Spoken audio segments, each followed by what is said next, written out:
अस्सलाम वालेकुम। मैं आपका मुआलिज सैयद अब्दुल अजीज़ बुखारी पाक हरबख्श दवाखाना से। फालिज क्यों होती है, कैसे होती है, कब होती है, ये बहुत सारी वजूहात हैं, बहुत सारी लंबी तफसील है।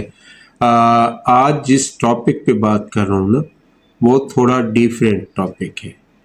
फालिज हो गया मीन ज़िंदगी डैमेज हो गई आपकी। अल्लाह ताला सब बीमारियों से हमें महफूज रखे। फालिज की इकसाम क्या है, फालिज कितनी इकसाम का होता है? तिब्ब यूनानी ने इस पे बड़ी तफसील के साथ लिखा है कि फालिज क्या है। तो आज फालिज की इकसाम पे बात करते हैं, फिर इसके इलाज पे बात करते हैं। तो फालिज, दीवाना फालिज आप पहली दफ़ा सुनेंगे। भाई दीवाना फालिज क्या होता है? दीवाना फालिज जिनका ज़हनी तवाज़ुन ठीक नहीं होता और वो उन पे फालिज हो जाता है, वो ज़हनी तवाज़ुन उनका ठीक नहीं होता, थोड़े से दिमाग से फारिग हो जाते हैं, तो उनको जो फालिज होती है उसको दीवाना फालिज कहते हैं। और वो अक्सर पूरे वजूद का फालिज होता है। इसके साथ अधरंग होती है, यानी कि नाव से नीचे वाली दोनों टांगें शल हो जाती हैं, उनमें जान ख़त्म हो जाती है। अच्छा, इसके बाद फालिज आ जाता है फालिज माल लकवा, यानी फालिज के साथ लकवे का अटैक या सिर्फ लकवे का हो जाना। निचले धड़ का फालिज, ये एक अलहदा से फालिज होता है। अस्तरखा यानी मकामी फालिज, इसमें पट्टे खींच जाते हैं, इसमें ब्रेन हेमरेज नहीं होता, इसमें पट्टे खींच जाते हैं, तो उसकी वजह से कोई एक साइड जो होती है वो पैरालाइज हो जाती है।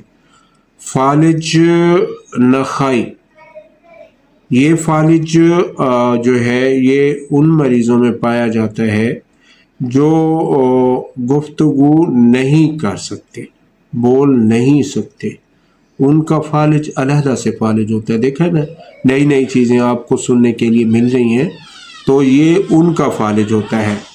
तो फालिज कातिब, ये उन लोगों को होता है जो किताबत पहले करते थे, अब तो खैर कंप्यूटर का दौर आ गया, उनके उंगलियां वर्क नहीं करती थी, पूरा जिस्म ठीक होता था लेकिन उंगलियां वर्क नहीं करती थी, उनमें राशे के साथ साथ वो उंगलियां फालिज ज़दा हो जाती थी, तो ये भी एक फालिज होता था।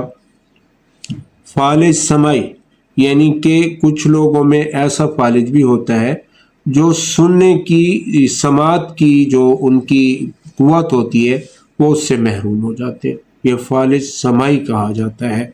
तो ये भी आप पहली दफ़ा सुन रहे होंगे। फालिज शामी, इसमें असबे शम जो होते हैं ना वो मफलूज हो जाते हैं, हमारे जो बड़े असब होते हैं वो मफलूज हो जाते हैं, तो उसको फालिज शामी कहते हैं। इख्तनाई, ये वो फालिज है, फालिज इख्तनाई, ये ख़वातीन में पाया जाता है जिनको हिस्टेरिया की तकलीफ़ होती है, बगोला होता है, तो उनमें जो फालिज पाया जाता है उसको फालिज इख्तनाई, इख्तना को रहम की वजह से इसका नाम रखा गया। इख्तना को रहम का मकसद वही बगोला या हिस्टेरिया ही हुआ करता है, तो ये भी फालिज है। तो इसी तरह फालिज नुकरसी, यानी जिनको छोटे जोड़ों का दर्द होता है उनको फालिज हो जाता है, उनके वो जोड़ बिल्कुल एक जगह पे जम जाते हैं, मुतहरक नहीं हो सकते। तो खुनाकी फालिज होता है, खुनाक की वजह से होता है। तो फालिज आशिकी, जिन लोगों को आशिक होती है, सेल्फिश होता है, उनको भी फालिज होता है और उनको फालिज आशी कहा जाता है। तो फालिज सर्बी, ये भी आप लोगों के लिए बिल्कुल नई बात होगी, ये जिनमें बड़े जोड़ों का दर्द होता है, जिनको हम गंठिया बाबी कहते हैं, ये उस मर्ज़ का फालिज होता है। तो फालिज सर्बी, ये जो सिक्के का जहर होता है ना, बर्तनों से जो जहर हमारे अंदर जाता है उसकी वजह से भी फालिज हो जाता है। देखें, आपके लिए ये नई चीज़ें हैं, पहली दफ़ा आप सुन रहे होंगे, आपने अब से पहले जो भी डिटेल लोगों से सुनी होगी उसमें आपको फालिज और लकवा के बारे में बताते हैं और ये कहते हैं कि ये पैरालाइज हो गया, दाईं साइड का फालिज है, वगैरह वगैरह। तो मैं आपको आज फालिज की और तिब्बे कदीम की बातें बता रहा हूँ कि उस वक्त में सिर्फ एक फालिज पर कितनी तहकीक होती थी। आज लोग उस तहकीक को मानते नहीं हैं, बू अली सीना ने आँख की बीमारियों के बारे में उस वक्त लिखा जब जदीद आलात नहीं थे, और वो 1988 तक यूरोप की यूनिवर्सिटियों में पढ़ाता रहा मजमून उसी की बीमारियां। अब जदीद दौर आया है तो उसने जो आँख की बीमारियां लिखी हैं उसमें सिर्फ 14 का इजाफा हुआ है। भाई ये 14 बीमारियों से एक्स्ट्रा, वो भी उससे मिलकर है, नई चीज़ फिर बिल्कुल भी नहीं है। मैं आपको सिर्फ ये बताने की कोशिश कर रहा हूँ कि तिब जिस पे लोग अब टॉन्ट करते हैं उन लोगों के लिए मैं ये एक मालूमाती सा प्रोग्राम दे रहा हूँ।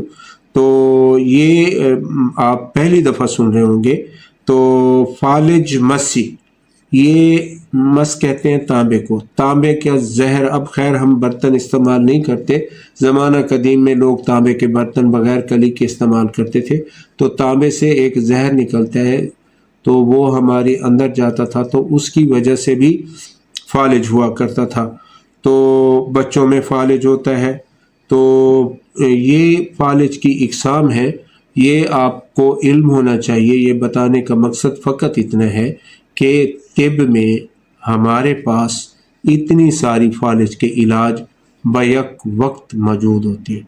हम तशख़ीस में पहले ये देखते हैं कि हमारे मरीज़ को फालिज हुआ कौन सा है। क्या इसका कोलेस्ट्रॉल ज़्यादा था, क्या इसका ब्लड प्रेशर ज़्यादा था, क्या इसकी दिमाग की नसें तंग हो गई थी, क्या इसको ब्रेन हेमरेज हुआ है, क्या सर्दी की वजह से एक साइड के पट्टे खिंच गए हैं। तो ये सारी तशख़ीस को मद्देनज़र रखकर हम फालिज का ट्रीटमेंट करते हैं। आज की वीडियो बस यहीं तक है। इसका इंशाल्लाह इलाज मैं आपको पहले भी बताता रहूं फालिज का।